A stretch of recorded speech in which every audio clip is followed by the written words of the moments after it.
एक बार फिर से प्रभु यीशु मसीह के सामर्थ्य नाम में मैं फादर रितेश कुमार, आइए हम प्रार्थना के साथ इस वचन को शुरू करते हैं। धन्यवाद देते हैं पिता परमेश्वर आज के वचन के लिए। पवित्र आत्मा सबके जीवन पर आपके अनुग्रह और आपकी आशीष बनी रहे।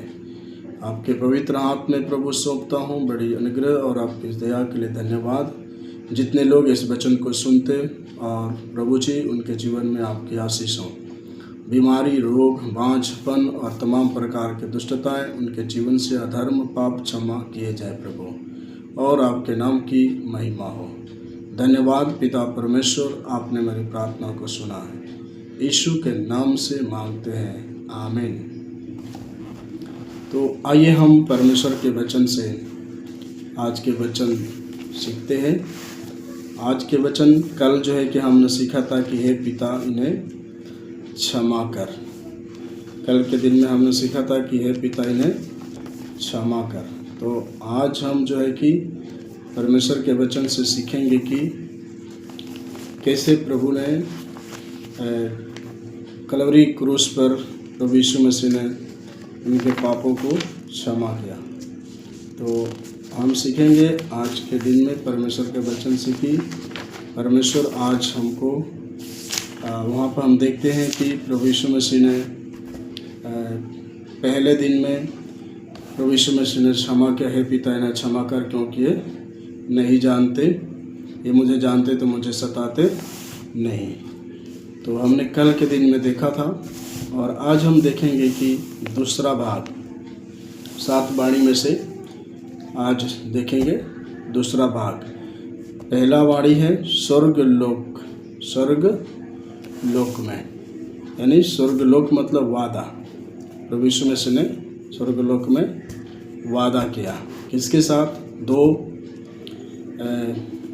प्रभु यीशु मसीह जो कलवरी क्रूस पर लटके थे, उस समय 2 डाकू भी उसके अगल बगल में लटके हुए थे। तो वहाँ पर जो है कि एक जो है कि डकैत बोला कि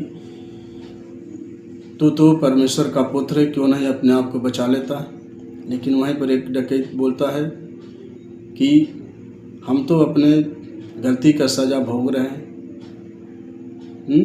पर प्रभु यीशु मसीह से उसने बोला कि हे प्रभु मुझे भी अपने राज्य में याद रखना। तो प्रभु यीशु मसीह ने उससे बोला कि आज ही तू मेरे साथ स्वर्गलोक में होगा। तो उन्हें उसको हम यहाँ पर इस वचन के द्वारा सीखेंगे। आइए हम परमेश्वर के वचन सीखते हैं। लूका 23 अध्याय और 39 पद। लूका रचित सुसमाचार 23 अध्याय 39 पद। लूका की पुस्तक 23 अध्याय 39 पद। जो कुकर्मी लटकाए गए थे उनमें से एक ने उसकी निंदा करके कहा, क्या तू मसीह नहीं? तो फिर अपने आप को और हमें बचा। इस पर दूसरे ने उससे डांट कर कहा, क्या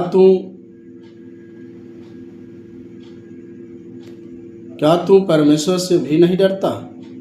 तू भी तो वही दंड पा रहा है और हम तो न्याय अनुसार दंड पा रहे हैं, क्योंकि हम अपने कामों का ठीक फल पा रहे हैं, पर इसने कोई अनुचित काम नहीं किया।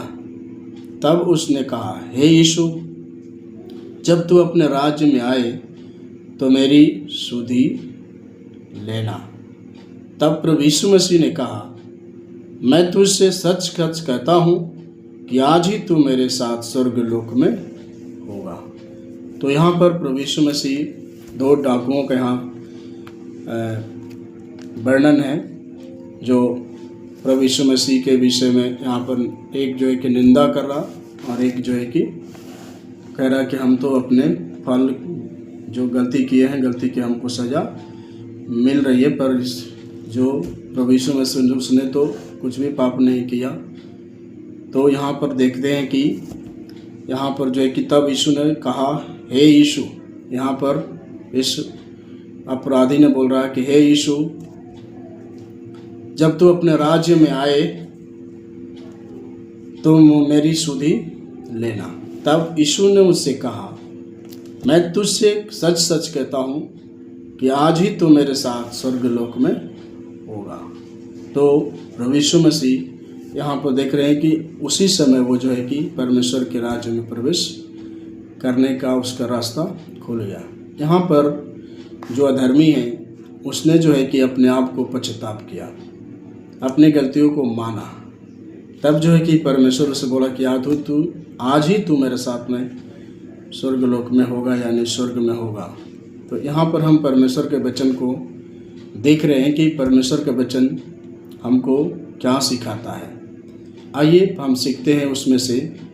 पहला स्वर्ग, यहाँ पर देखते हैं 3 प्रकार का यहाँ पर हम स्वर्ग को देखते हैं। यानी कि जो पहला जो चीज़ है परमेश्वर का जहाँ स्थान है, वहाँ पर जो है कि हम 3 प्रकार के स्वर्ग को देखते हैं। पहला हम देखते हैं भजन संगीता। आइए हम देखते हैं भजन संगीता। भजन संगीता 115 के 3 पद। 115 का 3 पद यहाँ पर लिखा है,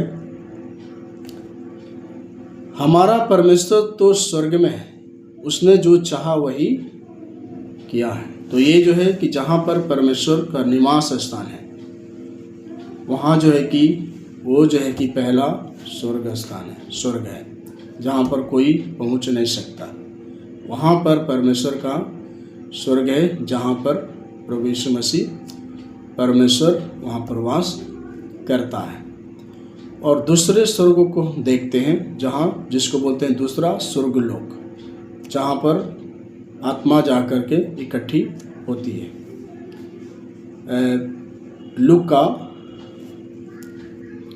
लूका रीति सुसमाचार 23 अध्याय और 43, यहाँ पर 43, यीशु ने उससे कहा, मैं तुझसे सच सच कहता हूँ कि आज ही तू मेरे साथ स्वर्गलोक में होगा। तो जहाँ पर हर एक आत्मा जब मरती है तो सीधा वहाँ पर जाती है, जहाँ पे एक जगह है उन आत्माओं के लिए, जिसको बोला जाता है स्वर्गलोक, है ना। जहाँ पर मरने के बाद वहाँ इकट्ठा आत्मा होती है, और न्याय के दिन वो आत्मा जो है कि परमेश्वर के सिंहासन के सामने खड़ी हो गई। तो वहाँ पर हम देख रहे हैं कि दूसरा जो स्वर्गलोक है, लूका 23:43 में हम वहाँ देखते हैं। तीसरा स्वर्ग को हम देखते हैं। तीसरा स्वर्ग को उत्पत्ति 1 अध्याय और 1 पद पढ़ लेते हैं। आदि में परमेश्वर ने आकाश और पृथ्वी की सृष्टि की। तो तीसरा जो स्वर्ग है, आदि में परमेश्वर ने आकाश और पृथ्वी की सृष्टि की। तो आकाश स्वर्ग है ना। तो वहाँ पर जो है कि हम इफिसियों 6 अध्याय, इफिसियों की पत्री 6 अध्याय और हम देखेंगे 10 पद।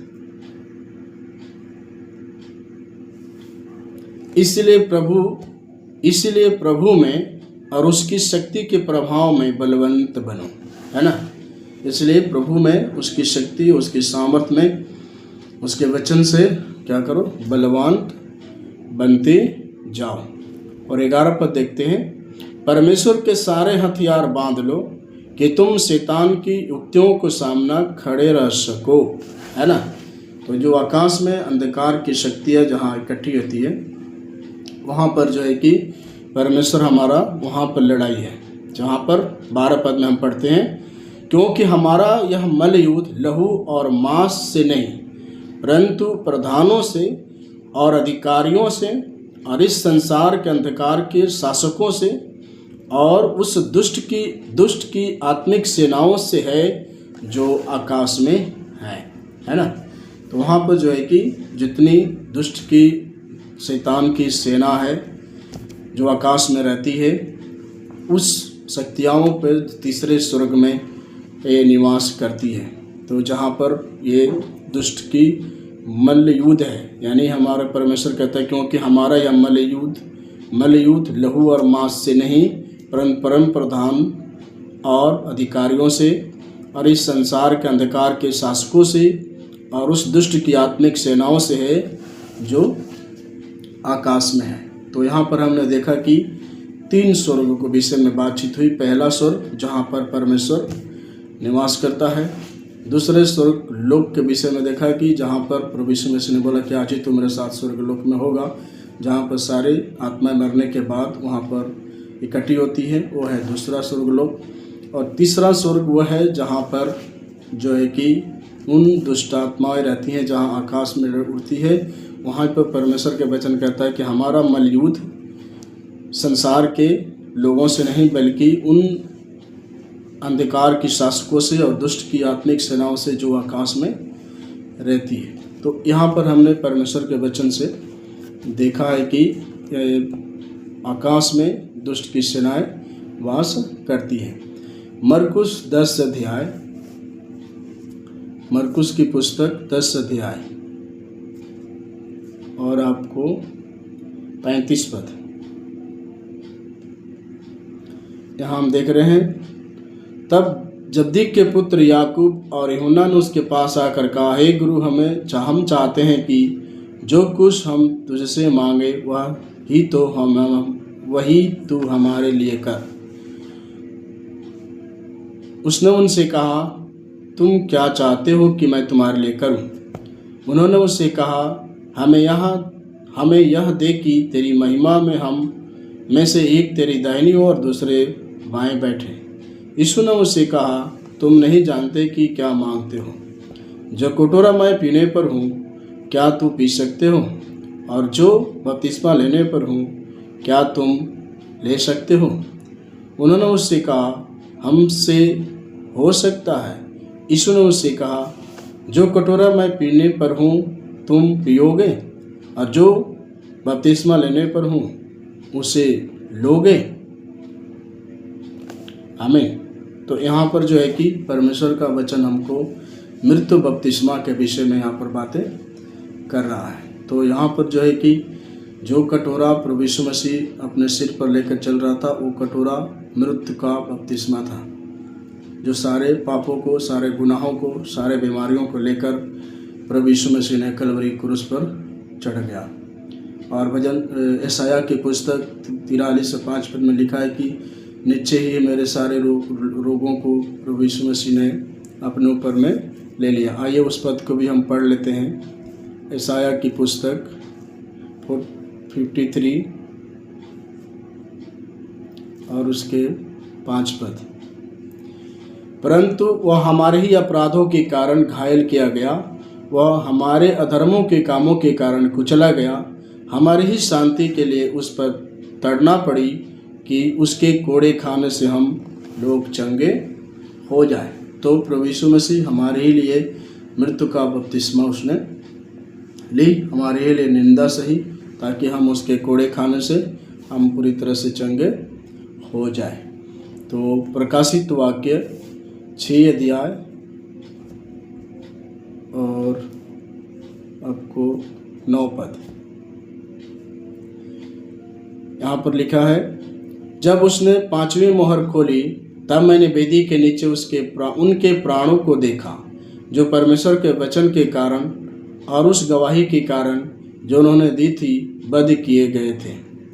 10 पद, और उन्होंने बड़े शब्द से पुकार कर कहा, हे प्रभु, हे पवित्र और सत्य, तू कब तक न्याय ना करेगा और पृथ्वी के रहने वालों से हमारे लहू का पलटा कब तक ना लेगा। तो यहाँ पर जो है कि हम देख रहे हैं कि परमेश्वर का वचन यहाँ पर उन जो परमेश्वर के वचन के कारण लोग सताए जा रहे हैं, और यहाँ पर जो है कि प्रभु यीशु मसीह कलवरी क्रूस पर हमारे सारे पापों के कारण, सारे पापों को लेकर प्रभु यीशु मसीह कलवरी क्रूस पर चढ़कर हमारे सारे पापों के बदले में उसने लहू बहाकर मेरे अपराधों को लहू बहाकर धोकर और चुकाया, ताकि हमारे पाप उसके लहू बहने से हमारे पाप क्या हो जाए, क्षमा कर दिए जाए।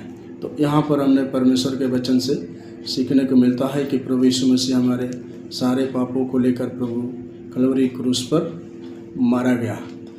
पहला पत्रस 3 अध्याय और 18 पद।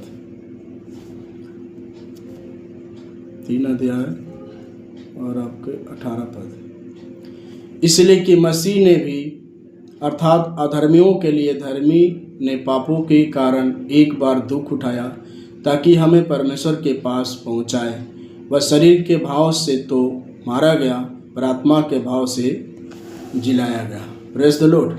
तो यहाँ पर जो है कि देख रहे हैं कि अधर्मियों के लिए धर्मियों के लिए पापों के कारण एक बार वो दुख उठाए, चाहे अधर्मी हो, चाहे दुखी हो, चाहे पापी हो, चाहे अधर्मी हो, उन सब के लिए प्रभु यीशु मसीह ने कलवरी क्रूस पर मारा गया ताकि हम परमेश्वर के पास पहुँचाए जाए।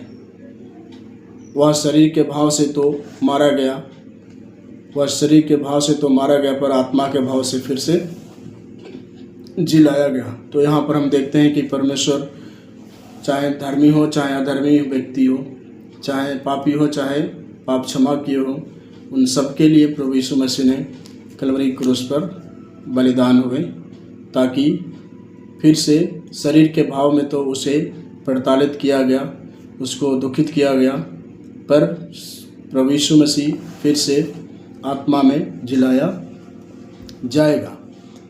19 पद में उसी में उसने जाकर कैदी आत्माओं को भी प्रचार किया, है ना। वो 3 दिन जो था प्रभु यीशु मसीह को कलवरी क्रूस पर चढ़ने के बाद, प्राण त्यागने के बाद, प्रभु यीशु मसीह को क्रूस पर से नीचे उतारने के बाद प्रभु यीशु को कब्र में रखा गया। और वो 3 दिन जो था वो मरी हुई आत्माएं जहाँ स्वर्ग लोक है, यानी कि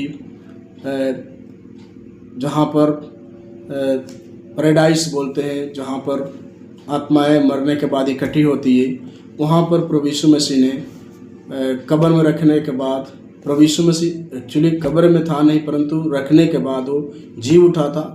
और वो 3 दिन उन आत्माओं के पास गया जो आत्माएं पैराडाइस में पड़ी हुई है, जहाँ पर परमेश्वर की आत्माएं, जो मनुष्य की आत्माएं जहाँ इकट्ठी होती है, वहाँ पर प्रभु यीशु मसीह 3 दिन जाकर परमेश्वर के वचन को, उन कैदियों को, जो आत्माएं उस पैराडाइस में पड़ी हुई थी, उन आत्माओं को जाकर प्रभु यीशु मसीह उनको सुसमाचार को बांट रहे थे यहाँ पर, ताकि वो भी परमेश्वर के वचन को सुनकर उद्धार को पाए। क्योंकि प्रभु यीशु ने बोला कि सारे जगत में जाओ और जो कोई विश्वास करे वो उद्धार को पाएगा।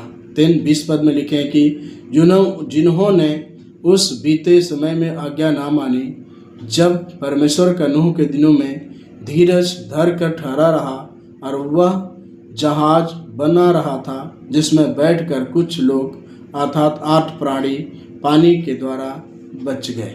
तो यहाँ पर हम देखते हैं कि नूह और उसके 8 परिवार जो है कि पानी जल प्रलय के कारण उसको 8 नूह और उसके परिवार में 8 लोग कुल मिला के थे, वो लोग ही, उतने लोग ही बचा लिए गए। तो जितनों ने प्रभु यीशु मसीह की ओर मन फिराया, पापों की क्षमा के लिए अपने को स्वीकार की, गलतियों को माना, तो उनके पाप क्षमा किए गए और वो लोग बचा लिए गए। जैसे जल प्रलय के टाइम में, नूह के टाइम में, नूह जो है कि लोगों के सामने प्रचार करता रहा, लेकिन लोग नूह को ठट्ठा मुड़ाए। जब जहाज अरार पर्वत पर बना रहा था, उस समय भी लोग जो है कि नूह को ठट्ठे मुड़ाए किए तो पागल हो गया है। लोगों को उसने प्रचार किया कि 40 दिन और 40 रात बारिश होगी, लोगों ने उसको ठट्ठे मुड़ाया, वो लोगों ने विश्वास नहीं किया। परंतु नूह के प्रचार के अनुसार बारिश हुई 40 दिन और 40 रात। देखते हैं कि पूरी तरह रात 40 दिन और 40 रात होती रही और पूरा जो है कि बाढ़ पानी से भर गया और पूरा जो है कि वो देश पूरी तरह से नाश हो गया। और सिर्फ उनमें से 8 लोग यानी कि नूह के परिवार ही बचाए गए हैं। तो यहाँ पर हम परमेश्वर के वचन को देख रहे हैं कि जो लोग प्रभु यीशु मसीह की ओर मन फिराए, उनके प्रभु यीशु मसीह ने पापों को क्षमा कर दिया। देन हम देखते हैं कि 4 अध्याय, पहला पत्रस 4 अध्याय और 6 पद। यहाँ पर क्योंकि मरे हुओं को भी सुसमाचार इसलिए सुनाया गया कि शरीर में तो मनुष्य के अनुसार उनका न्याय हुआ, पर आत्मा में वे परमेश्वर के अनुसार जीवित रहे हैं। हालेलुया। तो यहाँ पर जो है कि परमेश्वर के वचन कहता है क्योंकि मरे हुओं को भी सुसमाचार इसलिए सुनाया गया। मरे हुओं को भी प्रभु यीशु मसीह सुसमाचार सुनाने के लिए इसलिए गया था। वो 3 दिन टाइम जो दिया था वहाँ पर जा कर के सुनाया गया कि शरीर में तो मनुष्य के अनुसार उनका न्याय हुआ, शरीर के अनुसार तो उनका मनुष्य के जैसा न्याय हुआ, पर आत्मा में वो परमेश्वर के अनुसार जीवित रहे, पर आत्मा में वो परमेश्वर के अनुसार जीवित रहे, है ना। तो यहाँ पर जो है कि जो आत्माएं परमेश्वर विश्वास की वो भी आत्माएं परमेश्वर के राज्य में प्रवेश की। तो यहाँ पर हम देखते हैं कि परमेश्वर के वचन हमको साफ रूप से कहते हैं जो मन फिराएगा और पापों से पश्चाताप करेगा वो उसके पाप क्षमा किए जाएंगे और परमेश्वर के राज्य में प्रवेश करेंगे। यूहन्ना रीति सुसमाचार 21 अध्याय और आपके 15 पद। यहाँ पर देखते हैं भोजन करने के बाद यीशु ने शमौन पतरस से कहा, हे शमौन यूहन्ना के पुत्र, क्या तूने इनसे बढ़कर मुझसे प्रेम रखता है? उसने उससे कहा, हाँ प्रभु, तू तो जानता है कि मैं तुझसे प्रीत रखता हूँ। उसने उससे कहा, मेरे मेमने को चरा। तो यहाँ पर हम देखते हैं कि वो पतरस से पूछा, क्या तू मुझसे प्रेम करता है? उसने बोला, हाँ प्रभु, तू तो जानता है कि मैं तुझसे बहुत प्रेम करता हूँ, क्योंकि पतरस बहुत ही प्रिय था। तो यहाँ पर जो है कि हम देखते हैं कि परमेश्वर पतरस से बहुत प्यार करता है। और मरकुस की पुस्तक 16 अध्याय और आपको 16 पद, यहाँ पर लिखा है, जो विश्वास करे और बपतिस्मा ले उसी का उद्धार होगा, परंतु जो विश्वास ना करे वह दोषी ठहराया जाएगा। तो यहाँ पर परमेश्वर के वचन साफ रूप से करता है कि यदि कोई प्रभु मसीह यीशु पर विश्वास नहीं करता है उनका उद्धार नहीं होगा, क्योंकि प्रभु यीशु मसीह को मारा गया, गड़ा गया और फिर से तीसरा दिन जी उठा। क्योंकि पूरे विश्व में ऐसा कोई परमेश्वर नहीं है जो मारा, कब्र में डाला गया और फिर से तीसरा दिन जी उठा, क्योंकि पूरे इतिहास गवाही देता है कि प्रभु यीशु मसीह को लोगों ने मारा, परंतु यीशु मसीह तीसरा दिन कब्र में से फिर से जी उठा। और इस तरीक़े से प्रभु यीशु मसीह जी उठने के बाद 40 दिन और 40 रात पूरे दिन और रात संसार में रहे, और 40 दिन के बाद प्रभु यीशु मसीह स्वर्ग में उठा लिए गए लोगों के सामने। तो यहाँ पर प्रभु यीशु मसीह बोल कर गए कि जो विश्वास करे और बपतिस्मा ले उसी का उद्धार होगा, परंतु जो विश्वास ना करे वह दोषी ठहराया जाएगा। तो ये परमेश्वर का आज का वचन है। तो मेरे प्रियो, आप परमेश्वर के वचन को सुने और दूसरों को भी बताएं, ताकि उनकी भी आत्मा प्रभु के नाम से, प्रभु यीशु मसीह के नाम से बचाई जाए और वो भी परमेश्वर के राज्य में प्रवेश करने के लिए रास्ते उनके लिए भी खुल जाए। प्रेज़ लॉर्ड, जय मसीह की। आइए प्रार्थना के साथ इस वचन को समाप्त करते हैं। प्रभु यीशु मसीह, धन्यवाद करते हैं वचन जितने मेरे प्रिय भाई बहनों ने सुना है प्रभु जी, हर भाई बहनों के जीवन में, हर एक के जीवन में प्रभु इस वचन के माध्यम से उनके मन को बदल दे, उनके पाप क्षमा करें, विश्वास करें और उनकी आत्माएं बचाई जाए। जैसे पिता परमेश्वर ये दोनों चोरों के विषय में प्रभु जी, जो उसने बोला कि मैं तो अपनी गलती का सज़ा पा रहा हूँ, परंतु इसने तो कुछ भी गलती नहीं किया, परंतु उसने बोला कि आज ही, प्रभु यीशु ने कहा कि आज ही तू मेरे साथ स्वर्गलोक में होगा। तो पिता परमेश्वर, हम दुआ करते हैं हर एक भाई बहन जितने सुनने वाले हैं प्रभु जी, हर एक प्रिय भाई बहन जितने इस ऑनलाइन में जुड़ रहे हैं, सुन रहे हैं, उन सब के लिए भी प्रार्थना करते हैं। उनके जीवन में भी, उसके परिवार में भी कोई बीमारी की अवस्था में है, कोई दिक्कत की अवस्था में है, तो पिता परमेश्वर उनको छुए और चंगा करें। धन्यवाद प्रभु यीशु, आपने मेरी प्रार्थना को सुना। यीशु के नाम से मांगते हैं, आमीन। सबको जय मसीह की।